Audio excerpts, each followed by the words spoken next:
কোরআন হাদিস থেকে 12টা আজকে পয়েন্ট বলবো।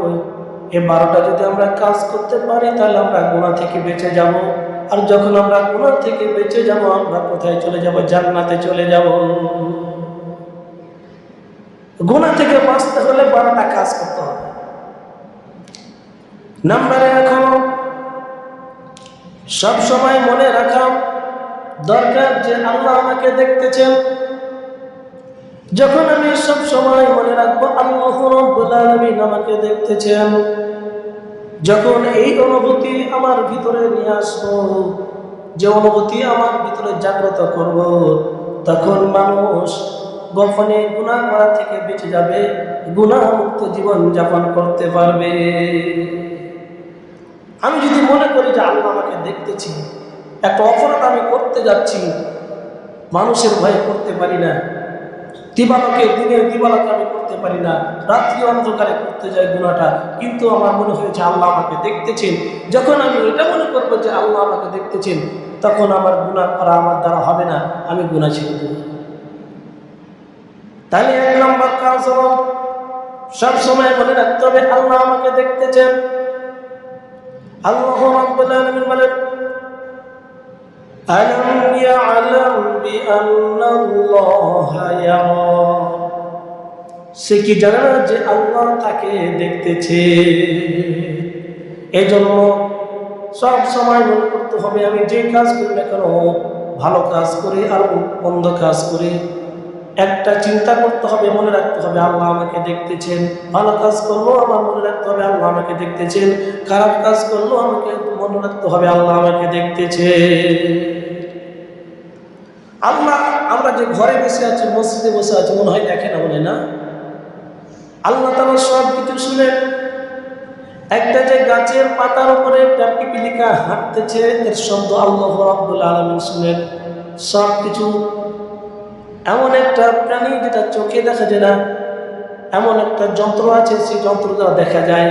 তো ওই প্রাণীকে আল্লাহ রাব্বুল আলামিন দেখেন, তার কথা শুনেন, তার হাঁটা চলাফেরা শুনে। তাহলে 1 নম্বর কাজ হলো যখন আমরা মনে করব যে আল্লাহ আমাকে দেখতেছেন, যদি কোনো ব্যক্তি এটা মনে করে যে আল্লাহ আমাকে দেখতেছে, তাহলে তার দ্বারা কোনো গুনাহ হবে না। নবীজি সাল্লাল্লাহু আলাইহি ওয়াসাল্লাম হাদিসের মধ্যে বলেন, আন তা'বুদাল্লাহা কাআন্নাকা তারাহু ফাইন লাম তাকুন তারাহু ফাইন্নাহু ইয়ারাক। নবীজি সাল্লাল্লাহু আলাইহি ওয়াসাল্লাম বলেন, এমন ভাবে আল্লাহর ইবাদত করো, এমন ভাবে আল্লাহর ইবাদত করো যেন তুমি তাকে দেখতেছো, আল্লাহকে দেখতেছো। আর যদি তুমি তাকে দেখতে না পাও, তবে তিনি তোমাকে দেখতেছে। নবীজি সাল্লাল্লাহু আলাইহি ওয়াসাল্লাম বললেন, এমন ভাবে ইবাদত করো যেন তোমাকে তিনি দেখতেছেন। তুমি যদি মনে করো তিনি আমাকে দেখেন না, তাহলে তুমি মনে করো যে আমি তাকে দেখতেছি। যদি তুমি মনে করো যে আমি তাকে দেখতে পাই না, কিন্তু আল্লাহ রাব্বুল আলামিন আমাকে সব কিছু দেখতেছে। এই জন্য ইবাদত করবো এমন ভাবে যে আমি আল্লাহকে দেখতেছি, আল্লাহ আমাকে দেখতেছে। যখন এই কাজগুলো করব, তখন আমি গুনাহমুক্ত জীবন হয়ে যাব। আমার বন্ধুগণ, আমার ভাইয়েরা, আল্লাহর ভয় ভিতরে নিয়ে আসতে হবে, গুনাহমুক্ত জীবন যাপন আমাদের করতে হবে। নাম্বার 2 হলো 5 ওয়াক্ত নামাজ নিয়মিত আদায় করতে হবে। কন্টিনিউ 5 ওয়াক্ত নামাজ আদায় করতে হবে। আমি যদি কন্টিনিউ 5 ওয়াক্ত নামাজ যদি আদায় করতে পারি, নিয়মিত যদি আমি আদায় করতে পারি, তাহলে আমার গুনাহমুক্ত জীবন আমি যাপন করতে পারবো। কারণ নামাজ সমস্ত খারাপ কাজ থেকে বিরত রাখে। এই জন্য নিয়মিত নামাজ আদায় করলে, কন্টিনিউ নামাজ আদায় করলে, 5 ওয়াক্ত নামাজ আদায় করলে গুনাহমুক্ত জীবন যাপন আমি করতে পারবো। আল্লাহ রাব্বুল আলামিন বলেন, ইন্নাস সালাতা তানহা আনিল ফাহশাই ওয়াল মুনকার, নিশ্চয় নামাজ মানুষকে অশ্লীল এবং মন্দ কাজ থেকে বিরত রাখে। নিশ্চয় নামাজ মানুষকে অশ্লীল এবং বেহায়াপনা মন্দ কাজ থেকে মানুষকে দূরে রাখে। এই জন্য আমি যদি কন্টিনিউ 5 ওয়াক্ত নামাজ আদায় করতে পারি, নিয়মিত ধারাবাহিকভাবে আমি যদি 5 ওয়াক্ত নামাজ আদায় করতে পারি, আমার গুণামুক্ত জীবন যাপন হয়ে যাবে। এই জন্য নামাজ আমাকে কন্টিনিউ আদায় করতে হবে, সব সময় 5 ওয়াক্ত নামাজ নিয়মিত আদায় করতে হবে। আমার বন্ধুগণ, আমার ভাইয়েরা, আপনি যে ফজর নামাজ আদায় করেছেন, ফজর নামাজ আদায় করার পরে জোহর পর্যন্ত যে সময়টুকু থাকলো, এই সময়ের মধ্যে যদি আপনার সগীরা গুনাহগুলো হয়ে যায়, তাহলে ফজরের নামাজ পড়েছেন, জোহরের নামাজ পড়লেন, এই মধ্যবর্তী সময়ে যে আপনি অন্যায়গুলো করেছেন, ছোট ছোট গুনাহগুলো করেছেন, সগীরা গুনাহগুলো আল্লাহ রাব্বুল আলামিন মাফ করে দিবেন। জোরে বলেন সুবহানাল্লাহ। এইভাবে আসর থেকে মাগরিব পর্যন্ত, মাগরিব থেকে ইশা পর্যন্ত এইভাবে যে ফাঁকা জায়গাগুলো আছে, আপনি যদি 5 ওয়াক্ত নামাজ আদায় করতে পারেন, যদি সগীরা গুনাহ করেন তাহলে মাফ হয়ে যাবে, কিন্তু কবিরা গুনাহ করলে আল্লাহ মাফ করবেন না। নবীজি সাল্লাল্লাহু আলাইহি ওয়াসাল্লাম হাদিসের মধ্যে বলেন, as-salawatul khams wal jumu'atu ilal jumu'ati kaffaratun lima bainahunna মা লাম তু'শাল কাবাইর। নবীজি সাল্লাল্লাহু আলাইহি ওয়াসাল্লাম বলেন, 5 ওয়াক্ত নামাজ এবং এক জুমা থেকে অপর জুমা, এদের মধ্যবর্তী সময়ে গুনাহ সমূহের জন্য কাফারা স্বরূপ, যতক্ষণ পর্যন্ত না কবিরা গুনাহ করে। এই যে বললাম না, যে ফজর থেকে জোহর পর্যন্ত আপনি যদি ভুল ভ্রান্ত কোনো কাজ হয়ে যায়, অন্যায় কাজ হয়ে যায়, পাপের কাজ হয়ে যায়, সগীরা গুনাহ হয়ে যায়, তাহলে আল্লাহ মাফ করে দেবেন। যদি কবিরা গুনাহ, তাহলে গুনাহমুক্ত জীবন গড়তে হলে আমাদের কি কাজ করতে হবে? 5 ওয়াক্ত নামাজ নিয়মিত আদায় করতে হবে। নবীজি সাল্লাল্লাহু আলাইহি ওয়াসাল্লাম 5 ওয়াক্ত নামাজ নিয়মিত আমাদের জন্য দিয়ে দিয়েছেন। আল্লাহ রাব্বুল আলামিন আমাদের উপরে 5 ওয়াক্ত নামাজ ফরজ করে দিয়েছেন। এই নামাজের জন্য নবীজি সাল্লাল্লাহু আলাইহি ওয়াসাল্লাম উহুদের ময়দানে দান শহীদ হয়ে গেছে। এই নামাজের জন্য নবীজি সাল্লাল্লাহু আলাইহি ওয়াসাল্লাম যখন খন্দকের যুদ্ধ, খন্দক করার সময় মাজা কিন্তু বাঁকা হয়ে গিয়েছিল। এই নামাজের জন্য জিহাদ করেছেন, সব কিছু করেছেন, জান দিয়েছেন সাহাবায়ে। আজকে আমরা এই নামাজ পেয়েছি, কিন্তু আমার নামাজ আদায় করতে চাই না। নবীজি সাল্লাল্লাহু আলাইহি ওয়াসাল্লাম যখন মারা যাবেন, আজরাইল সামনে চলে এসেছে। শেষ কথা নবীজি বলছেন, ও আয়েশা, আমার উম্মতদেরকে তোমরা বলবে, ও আয়েশা আমার উম্মতদেরকে বলবে, আমার উম্মতরা যেন নিয়মিত কন্টিনিউ যেন 5 ওয়াক্ত নামাজ আদায় করে। মরণের সময় মানুষ বলে, ওসিয়ত করে যায়, আমার সন্তানরা তোমরা এই কাজ করবা, ওই কাজ করবা। নবীজি সাল্লাল্লাহু আলাইহি ওয়াসাল্লাম ছেলে মেয়ের কথা বললেন না, কারো কথা বললেন না। নবীজি সাল্লাল্লাহু আলাইহি ওয়াসাল্লাম বললেন, ও আয়েশা, আমার উম্মতদেরকে বলবা তারা যেন 5 ওয়াক্ত নামাজ আদায় করে। যে নবী মৃত্যুর সময় পৃথিবী থেকে চলে যাচ্ছে, তবু উম্মত উম্মত বলতেছে, সেই নবীর উম্মত আমরা না?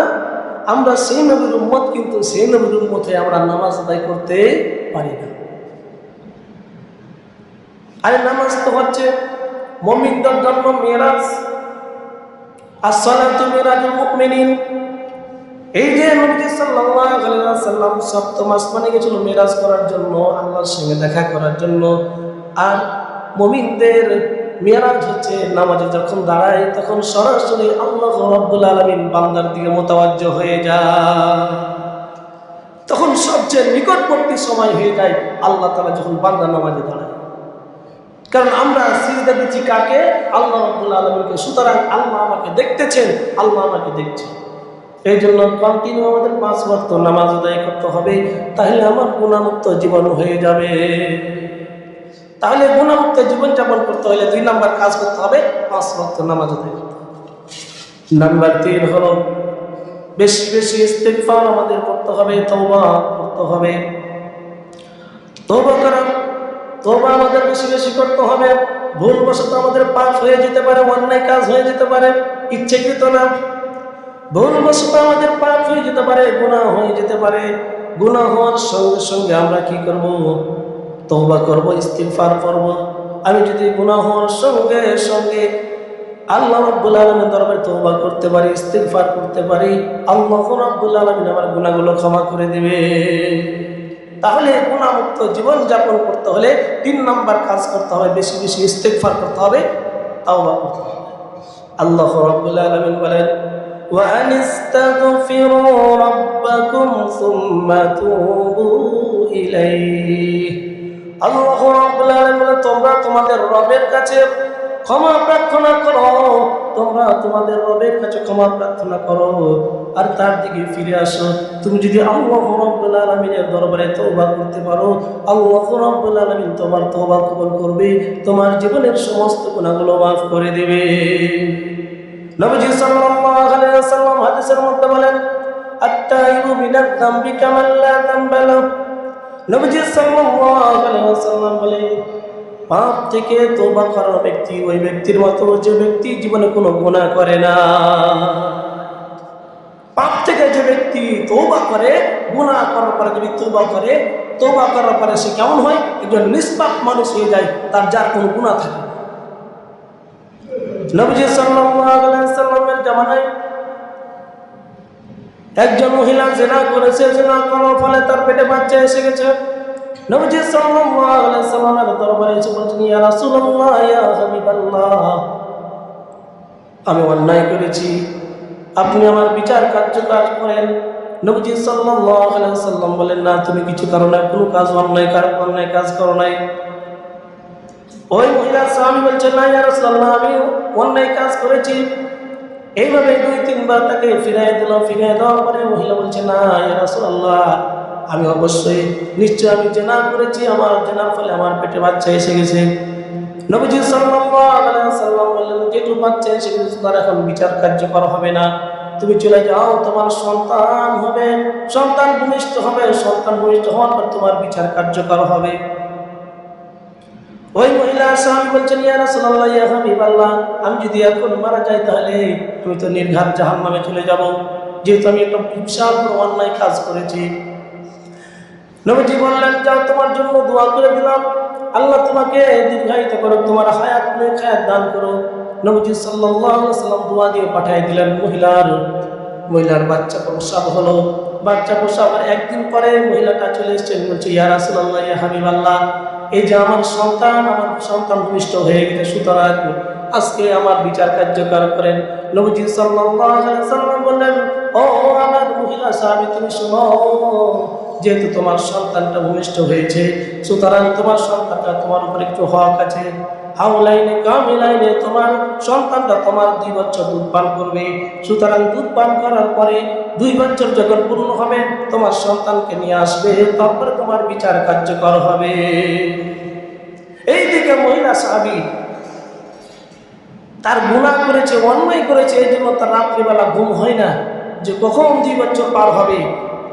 অল্প 6 মাস কিছুদিন যাওয়ার পরে মহিলা একটা বড় একটা হাতে রুটি দিয়ে নবীজির দরবারে এসে হাজির হয়ে গেছে। বলছি, ইয়া রাসূলুল্লাহ, ইয়া হাবিবাল্লাহ, এই যে দেখেন আমার সন্তান দুধ খাওয়ার পাশাপাশি অন্য খাবার খেতে পারে, সুতরাং আমার বিচার কাজটা করেন।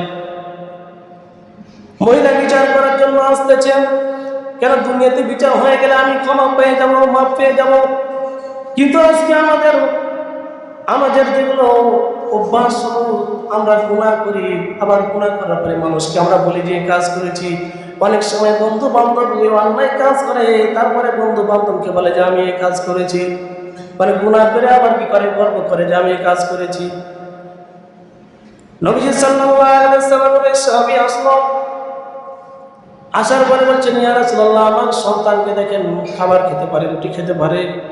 নবীজি সাল্লাল্লাহু আলাইহি ওয়াসাল্লাম সন্তানটাকে নিলেন, এরপরে সন্তানটাকে হাতে এইভাবে ধরে বলছেন, ও আমার সাহাবীরা, কে আছে এই সন্তানের ভরণ পোষণের দায়িত্ব নেবে? একজন সাহাবীকে দিয়ে দেওয়া হলো, সেই সাহাবী নিয়ে নিল। এরপরে বললো, যাও, এই মহিলাকে নিয়ে যাও, একদম মরুভূমির ভিতরে নিয়ে যাও, বুক পর্যন্ত পুঁতে দিয়ে তাকে পাথর মেরে থেকে হত্যা করে দাও, রজম করে দাও। আমার বন্ধুগুলো, আমার ভাইরা, ওই সাহাবীকে, মহিলা সাহাবীকে নিয়ে যাওয়া হলো। নিয়ে যাওয়ার পরে বুক পর্যন্ত মাটির মধ্যে পুঁতে দিয়ে সমস্ত সাহাবারা তারা কি করলো? পাথর মারা শুরু করলো। পাথর মেরে রক্তাক্ত করে দিল, হত্যা করে ফেললো, মেরে ফেললো। এমন সময় ওই জায়গায় আলী রাদিয়াল্লাহু তাআলা দাঁড়িয়ে ছিল। এমন সময় ওই মহিলার পাথরের আঘাতে রক্ত ছিটিয়েছে, তার একটু শরীরে লেগে গেছে। আলী রাদিয়াল্লাহু তাআলা নাকটা ছিটকালেন এবং এসে বললেন, যে রাসূলুল্লাহ, আজকে জেনাকারী মহিলার রক্ত আমার শরীরে লেগেছে, কত খারাপ। নবীজি সাল্লাল্লাহু আলাইহি ওয়াসাল্লাম বলছেন, ও আলী, তুমি কাকে নাপাক বলতেছো? আপনি কাকে খারাপ বলতেছো? আমি দেখতে পাচ্ছি যে এই মহিলা এমন ভাবে আল্লাহ রাব্বুল আলামিনের দরবারে তওবা করেছে, আর আল্লাহ রাব্বুল আলামিন এমন ভাবে তার তওবা কবুল করেছে। আজকে এই মদিনার যত সাহাবী, যত মানুষ আছে, যত অন্যায় করেছে, যদি তাদেরকে ভাগ করে দেওয়া হয়, সকলে তারা জান্নাতে চলে যাবে। তাহলে তওবা করতে হবে ওই মহিলাদের মতো, ওই মহিলা সাহাবীর মতো তওবা করতে হবে, এমনভাবে তওবা করতে হবে যে আল্লাহ রাব্বুল আলামিন খুশি হয়ে যান। কিন্তু আজকে আমরা একটা অপরাধ করি, তওবা করি না, মৃত্যু বরণ করে যাচ্ছি, মৃত্যু হয়ে যাচ্ছে, আমি মুমূর্ষু অবস্থায় আছি, আমার মৃত্যু চলে এসেছে, ওই সময় আমি তওবা করি না, আল্লাহ রাব্বুল আলামিনের দরবারে ফিরে আসি। আমার বন্ধুগণ, আমার ভাইরা, এই জন্য তওবা করতে হবে। নাম্বার 4 হলো তাকওয়া অর্জন করতে হবে, খোদা বিধি অর্জন করতে হবে, অন্তরে আল্লাহর ভয় থাকতে হবে। কখনো আল্লাহ রাব্বুল আলামিনকে, যখন আমরা আল্লাহ রাব্বুল আলামিনকে ভয় করব, তখন আল্লাহ রাব্বুল আলামিন আমাদের গুনাহগুলো ক্ষমা করে দিবেন, আর আমরা গুনাহমুক্ত জীবন যাপন করতে পারবো। আল্লাহ রাব্বুল আলামিন কোরআনুল কারীমের মধ্যে বলেন, ইয়া আইয়ুহাল্লাযীনা আমানু ইত্তাকুল্লাহা ওয়াল তানজুর নাফসুম মা কদ্দামাত লিগাদ ওয়াত্তাকুল্লাহ ইন্নাল্লাহা খাবীরুম বিমা তা'মালুন। আল্লাহ রাব্বুল আলামিন বলেন, হে ইমানদারগণ, তোমরা আল্লাহকে ভয় করো এবং কিয়ামতের দিনের জন্য অগ্রিম কি পাঠায়েছো তোমরা ভেবে দেখেছো কি? তোমরা ভেবে দেখো কিয়ামতের দিনের জন্য অগ্রিম কি পাঠায়েছো। আল্লাহকে ভয় করো। আল্লাহ রাব্বুল আলামিন সব কিছু জানেন, সব কিছু শুনে। এই জন্য আল্লাহকে ভয় করতে হবে। কেমন ভয় করতে হবে? আবু বকর সিদ্দিক রাদিয়াল্লাহু তাআলা আনহু খলিফা হয়েছেন। রাত্রিবেলা, সকালবেলা মাথায় একটা কাপড়ের গাঁটটি নিয়ে, বস্তা নিয়ে চলে যাচ্ছেন বেরিয়ে। সাহাবায়ে কেরাম জিজ্ঞাসা করলেন যে, আমিরুল মুমিনিন, আপনি হলেন দেশের রাষ্ট্রপ্রধান, আপনি আবার সকালবেলা কাপড়ের পুটলা নিয়ে কোথায় যান? আবু বকর সিদ্দিক রাদিয়াল্লাহু তাআলা আনহু বলছেন, ও ভাই, তোমরা আমাকে যে দায়িত্ব দিয়েছো, এটা তো জনগণের দায়িত্ব, সুতরাং আমি আমার পরিবার কিভাবে চালাবো? আমার তো একটা ব্যবসা আছে, কাপড়ের ব্যবসা, সুতরাং আমি ব্যবসা করব, এই জন্য আমি ব্যবসার জন্য দোকানে যাচ্ছি। আবু বকর সিদ্দিক রাদিয়াল্লাহু তাআলা দোকানে গেলেন। দোকানে যাওয়ার পরে হঠাৎ একদিন একটা মহিলা এসে বলছেন যে, ও আমিরুল মুমিনিন, আমি আপনার কাছে একটা কাপড় নিয়েছিলাম, 6 মাস আগে একটা কাপড় নিয়েছিলাম, কিন্তু কাপড়টা আমার পছন্দ হয় নাই, কাপড়টা ফেরত নেন। 6 মাস পরে এসে বলছে কাপড়টা আপনি ফেরত নেন। আবু বকর সিদ্দিক রাদিয়াল্লাহু তাআলা কাপড়টা হাতে নিলেন, টাকাটা ফেরত দিয়ে দিলেন। এরপরে কান্না করতেছেন। দেখেন আবু বকর রাদিয়াল্লাহু তাআলা কত আল্লাহকে ভয় করে। আবু বকর রাদিয়াল্লাহু তাআলা কান্না করতেছেন। সাহাবায়ে কেরাম বলছেন যে, আমিরুল মুমিনিন, সামান্য একটা কাপড়ের জন্য আপনি কান্না করতেছেন। তখন আবু বকর সিদ্দিক রাদিয়াল্লাহু তাআলা বললেন, ও ভাই, আমি এই কাপড়ের জন্য কান্না করি না, আমি এই কাপড়ের জন্য কান্না করি না, আমি কান্না করতেছি, আমি আবু বকর যতগুলো ইবাদত করেছি, যত নামাজ, যত রোজা করেছি, যত হজ করেছি, যত যাকাত দিয়েছি, যত ভালো কাজ করেছি, যত ভালো কাজ করেছে, আজকে মহিলাটা আমাকে কাপড়টা দিয়ে গেল 6 মাস পরে। কাল কিয়ামতের ময়দানে যদি আল্লাহ রাব্বুল আলামিন বলে, ও আবু বকর, এই যে তোমার নামাজ, এই যে তোমার রোজা, এই যে তোমার হজ, এই যে তোমার যাকাত, তোমার কোনো আমল আমার পছন্দ হয় নাই, সুতরাং তুমি তোমার আমল নিয়ে চলে যাও। কাল কিয়ামতের ময়দানে যদি আল্লাহ রাব্বুল আলামিন এই কথা বলে, আমি আবু বকর কোথায় যাব? আমি এই জন্য কান্না করতেছি। রাদিয়াল্লাহু আনহু তিনি এমন পৃথিবীর শ্রেষ্ঠ মানুষ, পৃথিবীর শ্রেষ্ঠ মানুষের ভিতরে এমন একজন শ্রেষ্ঠ মানুষ, নবীজির পরে যার স্থান, সেই লোকটা যদি বলে যে আল্লাহ আমার নামাজ কবুল করবে কিনা, কিন্তু আজকে আমরা কলার ঝুঁকিয়ে বলি যে আমরা বড় ইবাদতগার, 2 রাকাত নামাজ আদায় করি, আর অমুককে বলি অমুক খারাপ আমি খাবো। আবু বকরের মতো অন্তরে ভয় থাকতে হবে, তাকওয়া থাকতে হবে। আমার বন্ধুগণ, আমার ভাইরা, নবীজি সাল্লাল্লাহু আলাইহি ওয়াসাল্লাম হাদিসের মধ্যে বলেন, ইত্তাকিল্লাহা হাইথুমা কুনতা ওয়া আতবি'is সাইয়্যাতাল হাসানাতা তামহুহা। নবীজি সাল্লাল্লাহু আলাইহি ওয়াসাল্লাম বলেন, তুমি যেখানেই থাকো না কেন আল্লাহকে ভয় করো, আর কোনো মন্দ কাজ হয়ে গেলে তোমার পরে সঙ্গে সঙ্গে তোমরা কি করবে, একটি ভালো কাজ করবে। কেন? ভালো কাজ করার দ্বারা অন্যায় কাজকে আল্লাহ রাব্বুল আলামিন মিটায় দেয়, ধ্বংস করে দেয়। আল্লাহ তাআলা যখন আপনি ভালো কাজ করবেন, ভালো কাজ করার দ্বারা যে অন্যায় কাজটা করেছেন ওই অন্যায় কাজটা আল্লাহ মিটায় দেন।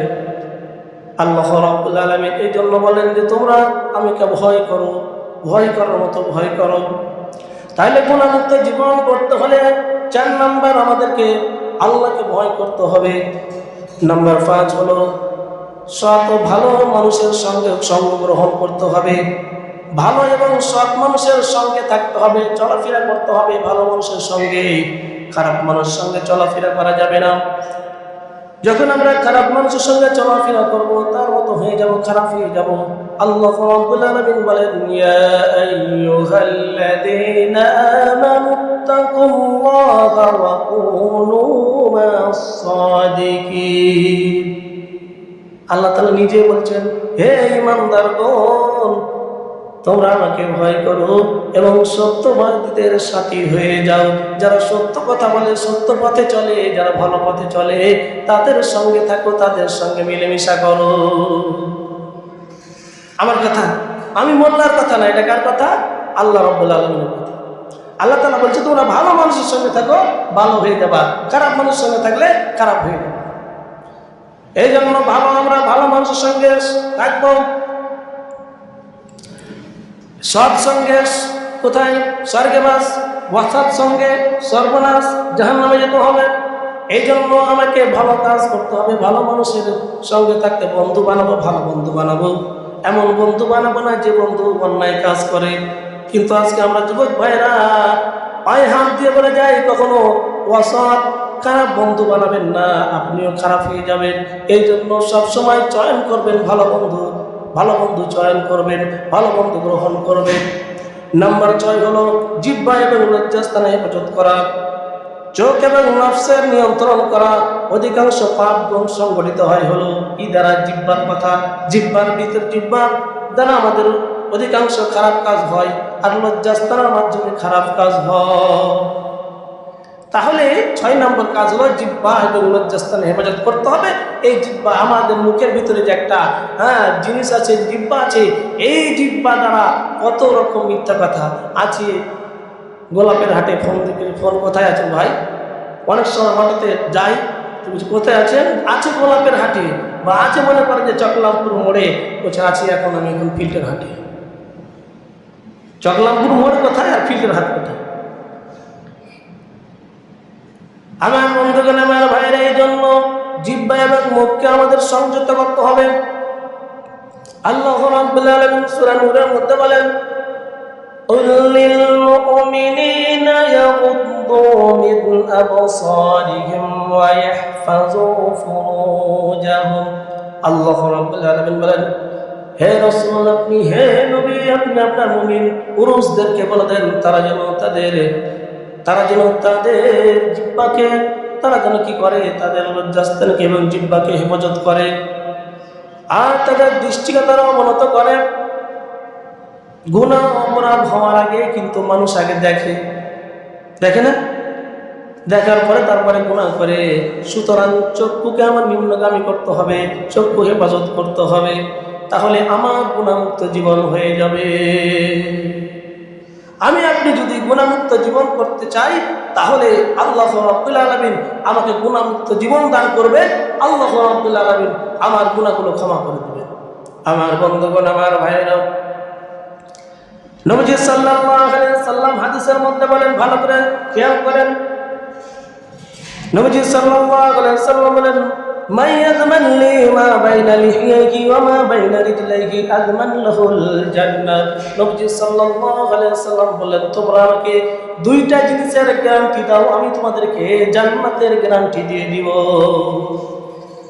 কি দুইটা জিনিস? নবীজি সাল্লাল্লাহু আলাইহি ওয়াসাল্লাম, যে ব্যক্তি আমার জন্য দুইটা জিনিসের, অর্থাৎ দুই চুয়ানের মধ্যখান, অর্থাৎ জিহ্বা যে সংযত করবে, দুই পায়ের মধ্যখান অর্থাৎ লজ্জাস্থানে যে হেফাজত করবে, দুইটা, এক নম্বর জিহ্বাকে যে সংযত করবে, তিন নম্বর লজ্জাস্থানে যে হেফাজত করবে।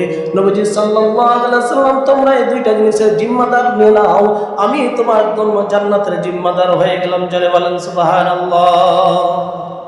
তাহলে দুইটা জিনিস যদি আমি হেফাজত করতে পারি, এক নম্বর হচ্ছে জবান, দুই নম্বর হচ্ছে লজ্জাস্থান, তাহলে আল্লাহ রাসূল সাল্লাল্লাহু আলাইহি ওয়াসাল্লাম বলছেন, তোমাদের জন্য আমি জান্নাতের জামিন হই।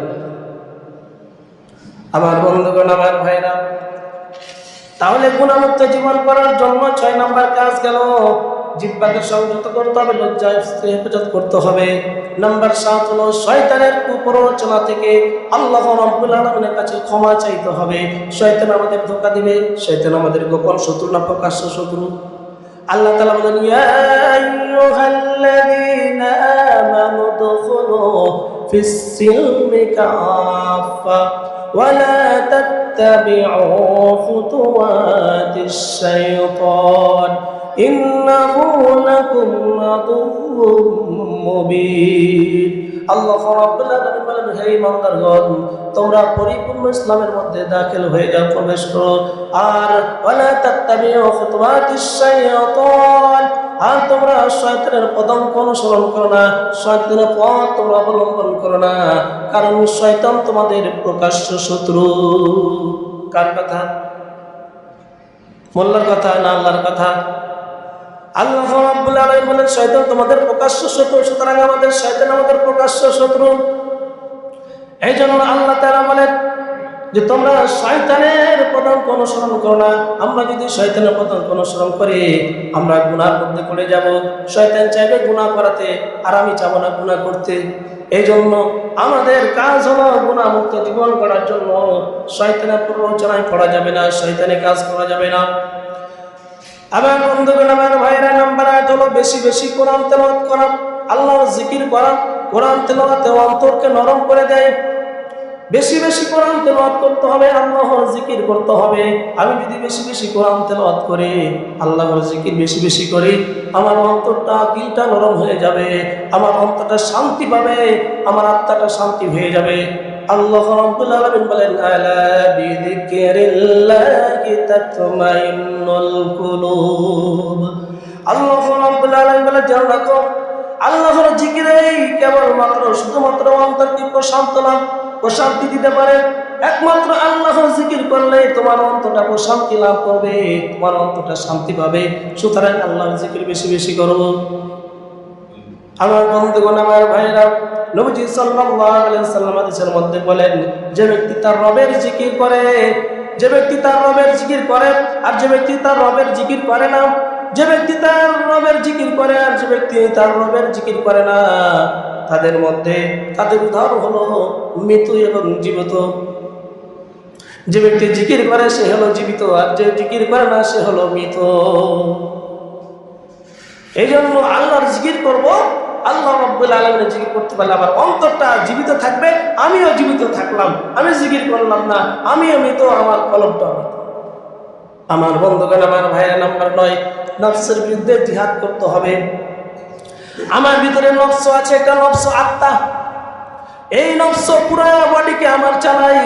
এই নফস যখন আমি এই নফসের বিরুদ্ধে জিহাদ করব, নফস বলবে চলো খারাপ কাজে না, আমি যাব না। যখন আমি নফসের বিরুদ্ধে জিহাদ করব, নফসকে যদি আমি ঠিক করতে পারি, আল্লাহ রাব্বুল আলামিন আমাকে গুনাহমুক্ত জীবন দান করবে। আল্লাহ রাব্বুল আলামিন বলেন, ওয়া আম্মা মান খাফা মাকামা রাব্বিহি ওয়া নাহান নাফসা আনিল হাওয়া ফাইন্নাল জান্নাতা হিয়াল মাওয়া। আল্লাহ রাব্বুল আলামিন বলেন, যে ব্যক্তি তার রবের সামনে দাঁড়ানোকে ভয় করছে, যে ব্যক্তি তার রবের সামনে দাঁড়ানোকে ভয় করে আর যে নিজের নফসের কুপ্রবৃত্তি থেকে, নফসের খারাপি থেকে বিরত থাকে, আল্লাহ রাব্বুল আলামিন বলছেন আমি তাকে জান্নাত দান করব। এই জন্য নফস আমার যেটা আছে, এই নফসকে আমার পরিশুদ্ধ করতে হবে, শুদ্ধ করতে হবে। আমি যদি আমার নফসকে পবিত্র বানাতে পারি, পরিশুদ্ধ করতে পারি, তাহলে আমি আল্লাহ রাব্বুল আলামিনকে, আমাকে আল্লাহ রাব্বুল আলামিন জান্নাত দান করবে। আমার বন্ধুগণ, আমার ভাইরা, নবীজি সাল্লাল্লাহু আলাইহি সাল্লাম হাদিসের মধ্যে বলেন, আল মুজাহিদু মান জাহাদা নাফসাহু ফি তাআতিল্লাহ, আল মুজাহিদু মান জাহাদা নাফসাহু ফি তাআতিল্লাহ। নবীজি সাল্লাল্লাহু আলাইহি সাল্লাম প্রকৃত মুজাহিদ সে ব্যক্তি যিনি আল্লাহর আনুগত্যের ক্ষেত্রে নিজের নফসের বিরুদ্ধে জিহাদ করে। সেই ব্যক্তি কি? ওই ব্যক্তি হচ্ছে সবচেয়ে বড় মুজাহিদ, যোদ্ধা, যে নিজের নফসকে কি করে? পরিশুদ্ধির জন্য নিজের নফসকে কি করে? নিজের নফসের বিরুদ্ধে জিহাদ করে। আমার বন্ধুগণ, আমার ভাইরা, নাম্বার 10, কিয়ামতের দিনের জবাবদিহিতা এবং জাহান্নামের শাস্তির কথা স্মরণ করা। কিয়ামতের ময়দানে আমি কি জবাব দিব, এটা ভয় থাকতে হবে অন্তরে। আর কি জবাব দিব, কি প্রশ্নের উত্তর দিব, আমি যে অন্যায়গুলো করেছি এটা ভয় করা।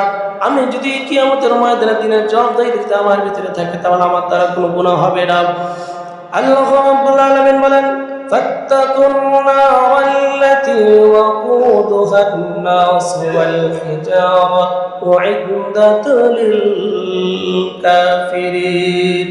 আল্লাহ রাব্বুল আলামিন, তোমরা সেই আনুগত্যকে ভয় করো যার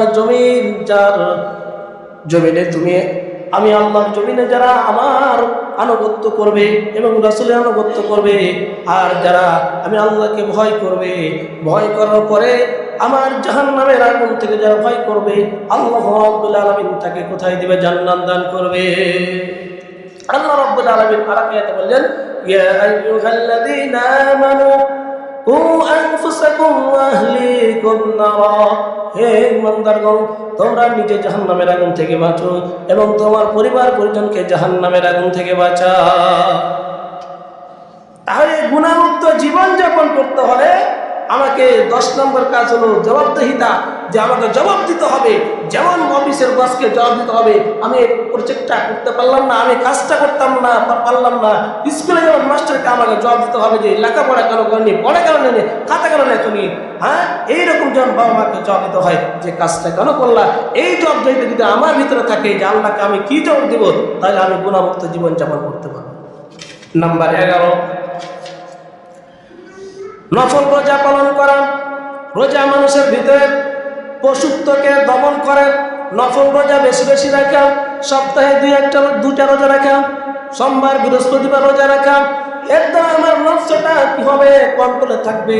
যুবক ভাইরা আরো বেশি বলছে, হুজুর আমরা তো বিয়ে শাদী করিনি, কিন্তু খারাপ কাজে বেশি, অন্যায় কাজে চলে যায়। এই জন্য যুবকদের জন্য হাদিসটা শুনেন। আগে রোজার সম্পর্কে একটা আয়াত বলি। আল্লাহ রাব্বুল আলামিন বলেন, ইয়া আইয়ুহাল্লাযীনা আমানু কুতিবা আলাইকুমুস সিয়ামু কামা কুতিবা আলাল্লাযীনা মিন ক্বাবলিকুম লাআল্লাকুম তাত্তাকুন।